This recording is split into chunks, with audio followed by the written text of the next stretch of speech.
Your one sheet mentions Steve Reich. You actually like worked with him a little bit, right? I did.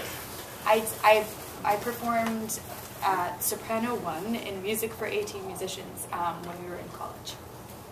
And how was that? It was fabulous. I mean, he actually didn't really, he was very hands-off. He just kind of came, a lot of his music was performed over the course of a few days, and that was kind of like the culmination piece. It's like over an hour long, and it was, and he basically heard us rehearse and maybe had a couple of notes, but more or less was just sort of there in the background, and he was very happy with the performance afterwards. Well, he was more of a fist pumper here. I think in like '04, one of the new music ensembles did some pieces of his here at Eastman, and he was actually at the mixing console, and no lie, I was a couple rows behind him, and he kept doing like this fist pump kind of thing after each performance, so I let them know that he thought it was cool. Nice. And I leaned over to my friend, and I was like, "This reminds me of the guy. I'm surprised he hasn't pulled one of those #1 football things out. You know, it was totally like that." Yeah, he seems like a positive